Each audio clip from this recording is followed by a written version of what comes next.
Okay, what he's referring to, guys, is there's something called a operation briefing. Okay, when at the briefing, anytime you're going to do any type of enforcement action, whether it's an undercover meet, you're meeting with bad guys, you're doing a takedown, you're doing surveillance, whatever it may be. These are all considered enforcement actions for most law enforcement agencies. Okay.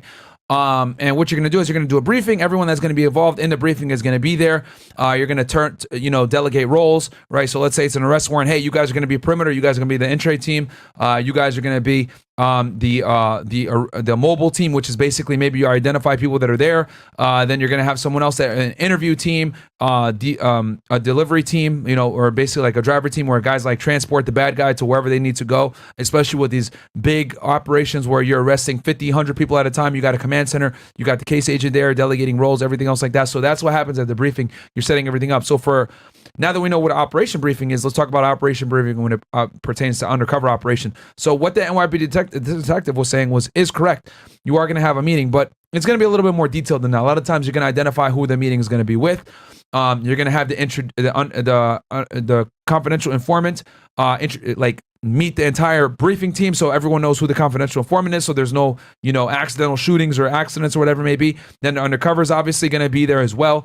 There's going to be an extraction team, okay, for that undercover. And what I mean by that is that you're going to have 4 to 5 agents, 6 agents in another vehicle. Their only job is to watch the undercover, and if anything happens, they're there to go in, get him out. That's the whole thing, okay? So you're going to have your surveillance team, then you're going to have your extraction teams as well.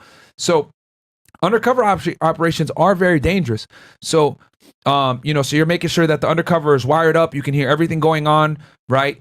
They have, so the most sophisticated equipment on. So like whether, some kind of microphone, some small microphones so that you can hear what the hell's going on, how the conversation is going. Obviously, it's transmitting while simultaneously recording at the same time, so you can use that as evidence. But more importantly, you need to be able to hear what the hell is going on.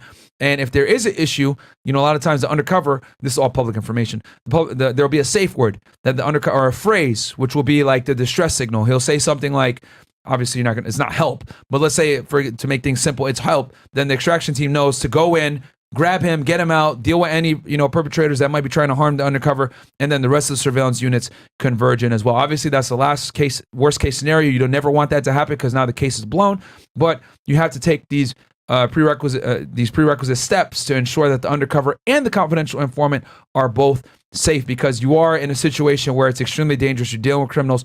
A lot of times the criminals are going to try to do counter surveillance. They're going to try to see if they make the guy, if he's a law enforcement officer. And you got to be ready for any type of situation. So these briefings are literally life-saving. You need to have them, right? For any type of enforcement action, whether it's undercover. I don't care if you're just showing up and sending undercover in to go buy a couple grams of cocaine from someone that he's dealt deal with for a year.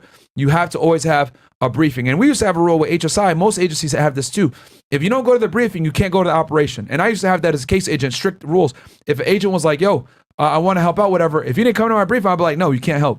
Because last thing I want is like, he doesn't know what the undercover looks like. He doesn't know who the informant is. And then some bullshit happens and he don't know what he's doing.